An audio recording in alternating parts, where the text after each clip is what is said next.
estado 12 años en Cuatrecasas hasta el año pasado que decidí crear mi propio despacho. ¿Más alto? Sí. Vale.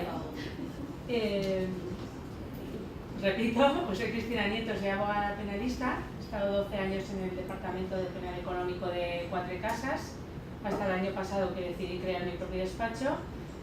Y he vivido pues, todo lo que es la prevención de delitos desde que surgió el tema de la responsabilidad penal de la persona jurídica en 2010 hasta la actualidad. Entonces he venido a hablaros un poco de eso, de la responsabilidad penal de la persona jurídica, de lo que son programas de Corporate Compliance y dentro de esto pues una herramienta muy útil que hemos desarrollado con otra compañera y con Eral Group para el tema de formación de empleados en cuanto a la prevención de delitos, ¿no? Para empezar quería llamaros la atención sobre unos datos estadísticos en relación a los fraudes y delitos económicos. Se hizo un informe por Pricewaterhouse en el que se detectó pues, que el 50% de las empresas españolas habría sufrido algún tipo de delito económico en los últimos 24 meses. Esto es el 75% de los casos, los autores de los fraudes correspondían con personal interno de la organización y un 25% de los casos eran agentes externos. Y dentro de estos, pues el 25% de los delitos se había conseguido detectar a través de los canales de denuncia internos de la compañía. Aquí un poco se refleja pues, la necesidad de establecer todos estos modelos de prevención de delitos y vamos a empezar explicando de dónde surge lo que es el conocido como Corporate Compliance, que deriva pues, de la responsabilidad penal de la persona jurídica, ¿no? Y que nace en el año 2010 con la Ley Orgánica 5/2010 de 22 de junio, se reforma el Código Penal y se introduce por primera vez la responsabilidad penal de la persona jurídica pues, para cualquier empresa, entidad, agrupación con personalidad jurídica.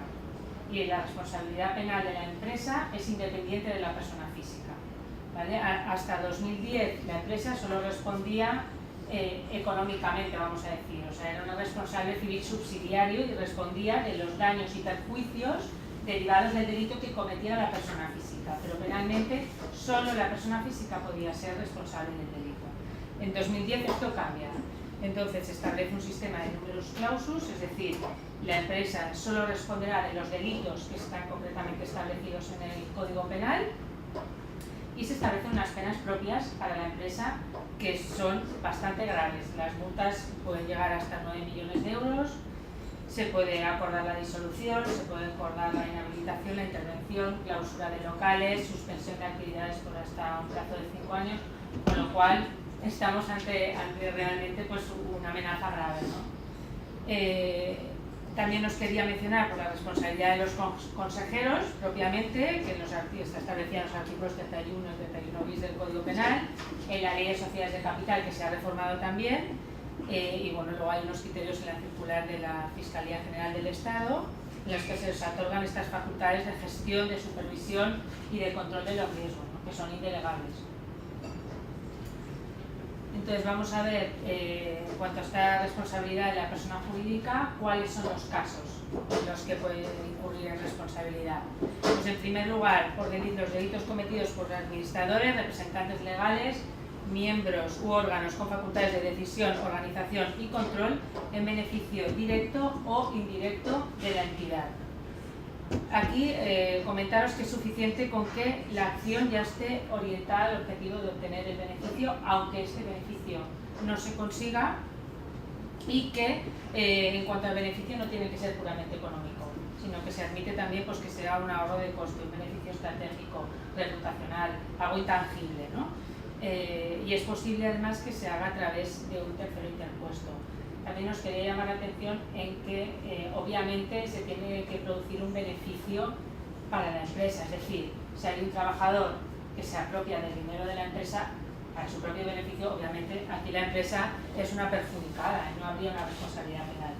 Pero pongamos el caso que se ficha a un empleado de la competencia y que ese empleado pues, trae listados de clientes o información confidencial de la competencia, se la descarga en su ordenador y lo utiliza en el día a día, en el ejercicio de sus funciones, pues para hacer una oferta económica menor, captar al cliente y demás. Ahí está beneficiando a la empresa y está obteniendo, ha obtenido la información confidencial de la competencia y eso podría constituir un delito de descubrimiento de revelación de secretos del que respondería tanto él como autor, pero también se podría imputar penalmente a la empresa, ¿vale? Entonces, pues la empresa está obligada a establecer estos mecanismos de prevención para que esos delitos no ocurran. El segundo caso en el que se genera una responsabilidad penal para la empresa pues serían los delitos cometidos por los empleados, también en provecho de la entidad, debido al incumplimiento grave de los deberes de supervisión, vigilancia y control de la actividad por parte de los administradores, representantes legales y miembros u órganos con facultades de decisión, organización y control, ¿vale? Vemos aquí entonces, en cuanto a los sujetos activos, podrían ser representantes legales y apoderados singulares, pueden ser administradores de hecho y de derecho, mandos intermedios o cualquier órgano con facultad de decisión, organización y control, personas en quien se haya delegado expresamente determinadas facultades, y no es necesario que tengan una vinculación formal con la empresa, sino que también pueden ser autónomos y subcontratados, ¿vale? Entonces, en los casos, los dos tipos de responsabilidad serían una responsabilidad propia por los actos por su actuación como administrador de la sociedad, o se puede dar una responsabilidad por cumplir los deberes de vigilancia sobre los empleados. En cuanto a los delitos que son comisibles por las personas jurídicas, como he dicho, es un sistema de numerus clausus, es decir, únicamente serán estos listados de delitos que están establecidos expresamente en el Código Penal y que obviamente pues, cada empresa en función de la actividad que desarrolle tendrá más riesgo de comisión de uno u otro delito, que es lo que se tiene que analizar en el modelo de prevención de delitos para crear un mapa de riesgos concreto, ¿no? Pues serían este delito de tráfico, trasplante ilegal de órganos, trata de seres humanos relativos a prostitución, corrupción de menores, descubrimiento de revelación de secretos, que es el ejemplo que os ponía, de estafa propia e impropia, insolvencias, daños informáticos contra la propiedad intelectual e industrial, al mercado de consumidores, de blanqueo, de financiación ilegal de partidos políticos, delitos fiscales, delitos contra los derechos de los ciudadanos extranjeros, delitos urbanísticos, delito ecológico, delitos relativos a energía nuclear, radiaciones ionizantes provocados por explosivos y otros agentes, contra la salud pública, falsificación de tarjetas de crédito y débito y cheques de viaje, delitos de cohecho, que es equivalente a la corrupción, entendida así de forma coloquial, los de tráfico de influencias, corrupción de funcionario extranjero, la pertenencia a organizaciones y grupos criminales y delitos de financiación del terrorismo. Da miedo ir a trabajar, ¿eh? Sí, realmente el listado de delitos es bastante amplio. Yo me preocuparé cuando vaya a trabajar a la fiesta, pero bueno. La buena noticia pues, es que tenemos una eximente de responsabilidad penal desde el año 2015, con la Ley Orgánica 1/2015 se introdujo una eximente de responsabilidad penal para las personas jurídicas que antes de la comisión del delito hayan implantado un modelo efectivo de gestión y organización del riesgo que sirva o bien para prevenir los delitos o para reducir de forma significativa el riesgo, con lo cual el abanico es bastante más amplio. Solo con que el modelo ya sirva para reducir significativamente el riesgo ya podremos tener la eximente, ¿vale? ¿Por parte de la empresa? Sí. Por parte de la empresa. Por parte... ¿Se han establecido mecanismos antes de la comisión del delito? Sí, como veremos, si los mecanismos se establecen una vez cometido el delito, se podrían servir como atenuante, pero no como eximente, ¿vale? Igual que en los casos en que solo haya servido ese modelo para atenuar la responsabilidad, no de una manera significativa, sino leve, pues se podría establecer en lugar de la eximente un atenuante de responsabilidad, ¿vale? Pero siempre va a beneficiar a la empresa porque la pena que tendría sería menor. Antes de esta reforma de 1/2015 únicamente se establecía una atenuante de responsabilidad penal, no había eximente. ¿Cuáles son los requisitos del programa de Corporate Compliance? Pues bueno, tienen que ser claros, tienen que ser precisos, eficaces, tienen que estar redactados por escrito y personalizados para cada empresa. Esto es muy importante, no sirven los modelos. Y esto lo está diciendo por activa y por pasiva, en fiscalía, en juzgados, los modelos no sirven. Entonces se tiene que hacer un análisis exhaustivo de toda la actividad de la empresa, hacer entrevistas con los distintos departamentos, ver concretamente qué riesgo tiene cada empresa y el plan tiene que ser perfectamente personalizado, si no, en un juzgado no va a servir. Se tienen que identificar los riesgos y establecer las medidas para neutralizarlos. Se da una especial importancia a las herramientas informáticas para el control de los procesos de negocio. Se tiene que prestar una especial atención también a la toma de decisiones, a incorporar unos estándares éticos en lo que es la contratación, promoción de directivos, en el nombramiento de los miembros del Consejo de Administración. Se tiene que establecer un canal de denuncias en el que también haya mecanismos para proteger la confidencialidad y evitar represalias hacia quien denuncia. Se tiene que establecer un sistema disciplinario. Y otra cosa muy importante es la revisión periódica del programa, es decir, no vale con hacer el programa y me olvido, no. Es dinámico, el programa es dinámico y continuamente se tiene que estar revisando y actualizando, tanto si hay novedades legislativas que le puedan afectar, como si hay cambios organizativos en la empresa, se tiene que adaptar, ¿vale? Entonces hay que ir haciendo un seguimiento del programa. Os quería también dar 4 pinceladas sobre los criterios de la circular de la Fiscalía, de 1/2016, porque al final en los juzgados, pues los jueces siempre siguen mucho los criterios que tienen los fiscales, entonces han establecido una circular en concreto con lo que valoran, ¿no?, de los programas. Entonces atenderán a la naturaleza, al tamaño de la persona jurídica y a la normativa sectorial aplicable. Miran también lo que es la gravedad de la conducta delictiva que se haya producido, cuán extendida esté en la sociedad, al número de empleados que haya afectado, la intensidad del fraude empleado para eludir el modelo, la frecuencia o duración de la actividad criminal. Miran también, y esto es muy importante, la cultura de cumplimiento corporativo instalada en la empresa y el compromiso que se transmita desde la alta dirección hacia el resto de la compañía. Dan especial valor, pues, al descubrimiento de los delitos por parte de la persona jurídica, ¿no? Valoran positivamente también la firmeza en la reacción en situaciones precedentes y obviamente valoran negativamente que ya haya tenido otros procedimientos penales previos. En cuanto a las medidas, lo que hablábamos, ¿no?, adoptadas por la persona jurídica tras la comisión del delito, pues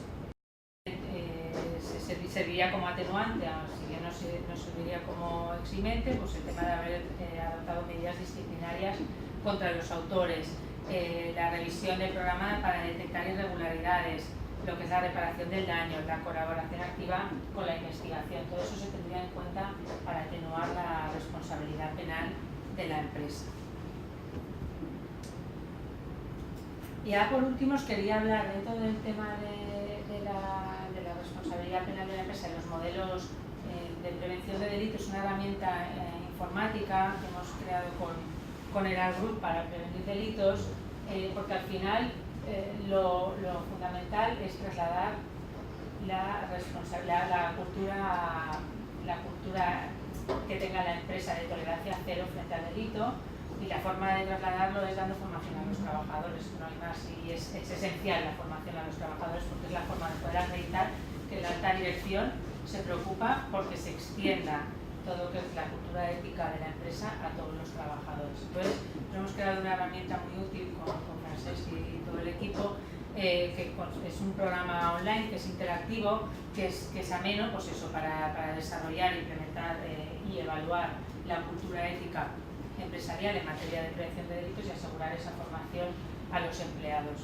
Se deja constancia, ¿no?, mediante un registro del cumplimiento del curso y también de la superación por parte de todos los empleados, se va haciendo una evaluación, y esto, pues, de cara al juzgado es muy importante porque queda registro de la evidencia, ¿no? Al final en el juzgado todo es siempre un tema de prueba, entonces pues que tengamos una herramienta en la que ya se pueda recoger toda la evidencia de ese empeño, ¿no?, formativo por parte de la empresa hacia todos los trabajadores, pues es muy importante. Entonces se elaboran también esta evaluación, unos perfiles de riesgo a través de unos patrones de conducta, y existen unos casos prácticos que se adaptan a cada empresa, a cada sector, están basados en casos reales, pues para motivar al trabajador, que es lo que ya se ha venido comentando, ¿no?, a lo largo de la jornada, que lo importante es que el trabajador se sienta motivado. Entonces se trata de un programa muy ameno, con casos muy prácticos, que los que ellos se puedan ver identificados, situaciones que se puedan encontrar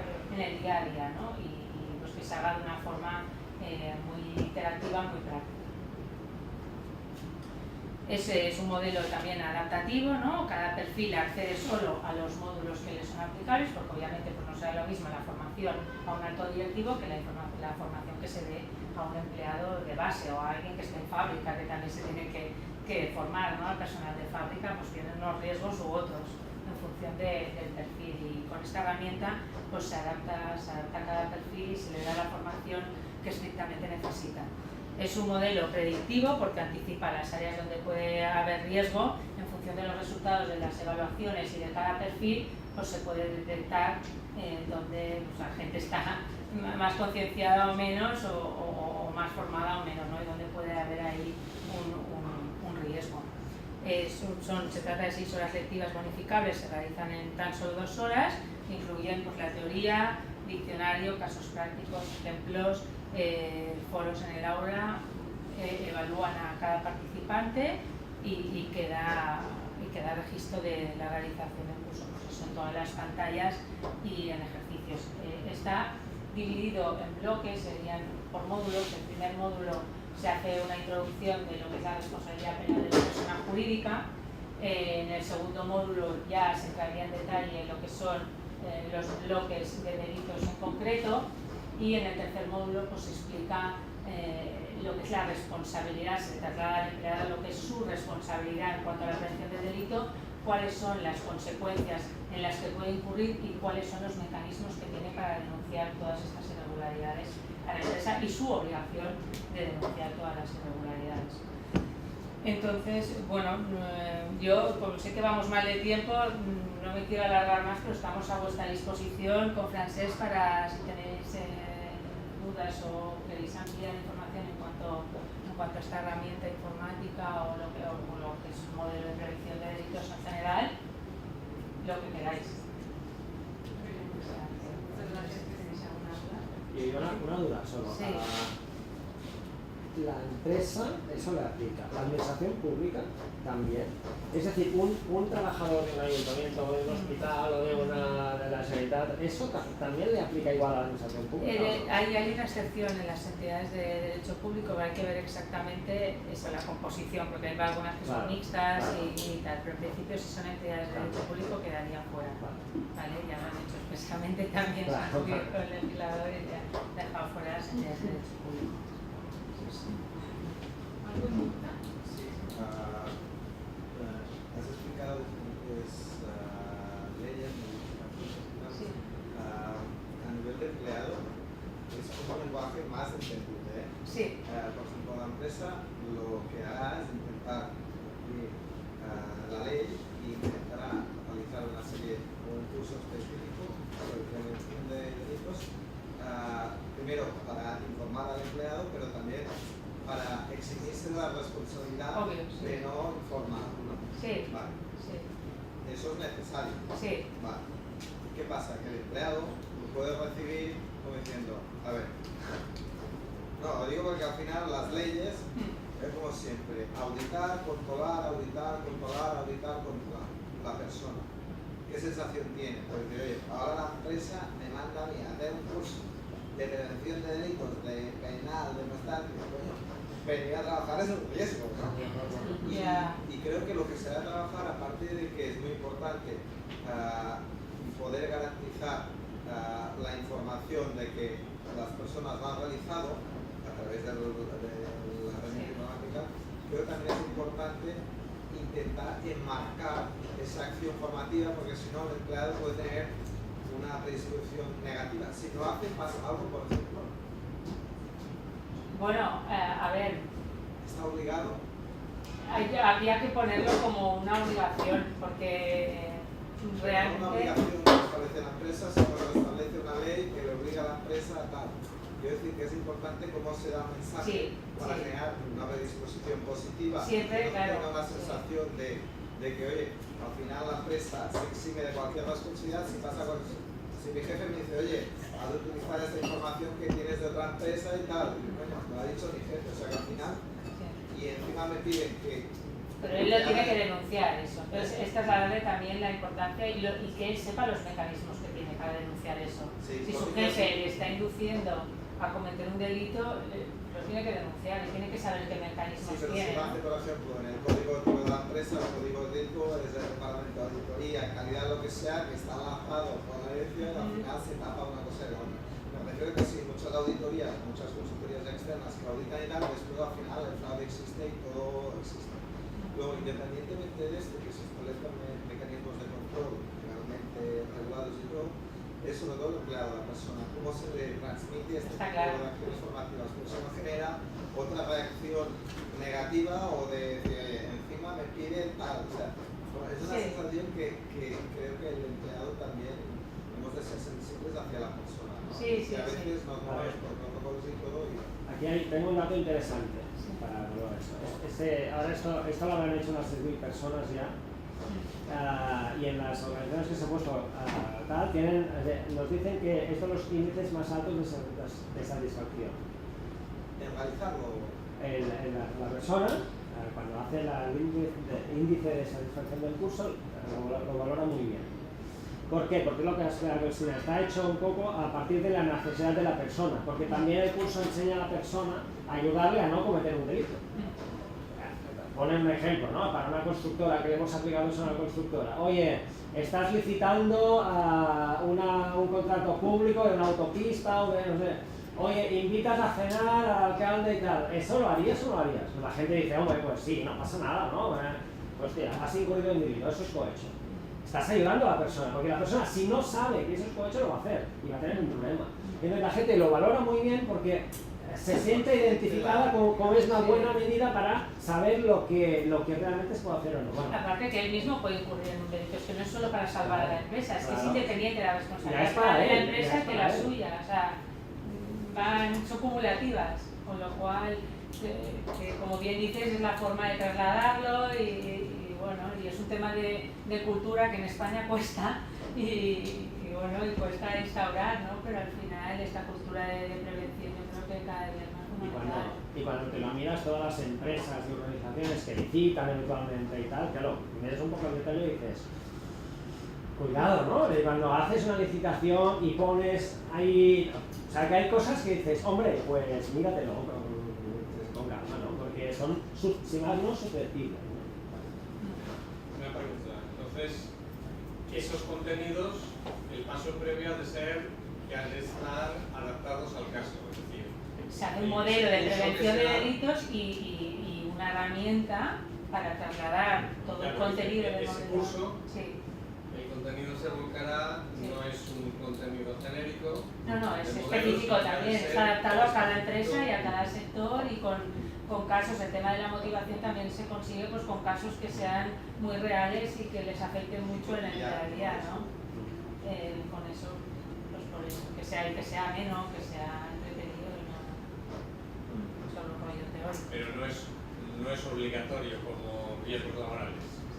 Es decir, todos los empleados de la empresa, obligatoriamente por ley, tienen que hacer un curso de riesgos laborales. Aquí, a ver, es porque la empresa obtiene la eximente, obligación por ley no hay. Lo que la ley te establece es que si la empresa tiene esta prevención establecida, pues puede tener la eximente de responsabilidad. La empresa puede decir, yo lo he propuesto, lo han hecho el 95%, un 5% no lo ha querido hacer, pero yo lo he propuesto, ¿no? Y después será responsable del empleado. Pero dejar constancia, sobre todo, es muy importante todo lo que quede por escrito. Este señor no quiere hacer el curso, lo que sea, ¿no? Y tomar alguna medida también. Como los reconocimientos médicos que están ahí. Sí. Quiere el empleado, no es obligatorio, lo tienes que hacer, no quiere, pues firma que no quiere. Claro, sí, es delicado. Que cuando impartimos eso, además, que llamamos a la gente. Llamamos a la gente que no entra, la llamamos, oye, entra, hasta que entra. O sea, incluso llegamos al último punto de llamar, de insistir, de tal, de recomendar. Te cambiará tu vida, de otra manera, no vayas a la prisión. Y si lo haces, te voy a regalar un par, ¿no? Porque se le está dando mucho la visión desde el punto de vista legal, ¿no? Pero yo creo que tiene mucho valor ético también, ¿no? Desde el punto de vista de la ética, ¿no? Pues una empresa con unos valores éticos y creemos que es importante. La tolerancia cero, ¿no? Frente al delito de la empresa, sí. Es que además está haciendo hincapié la fiscalía en eso. Es la sensación que al final el juzgado se vaya a llevar de la ética corporativa que haya. O sea, eso es esencial. Porque aquí ya traíamos otro debate. La real. A la ética ficticia, no, la real. ¿Vale? Pero Al final es como vea, pues en función del tamaño, de todos los medios que haya empleado, lo que se respira en la empresa, eso lo ven rápido. Bueno, está la responsabilidad social corporativa en el código ético corporativo y lo pone ahí y tiene datos de edad, pues mira, vale.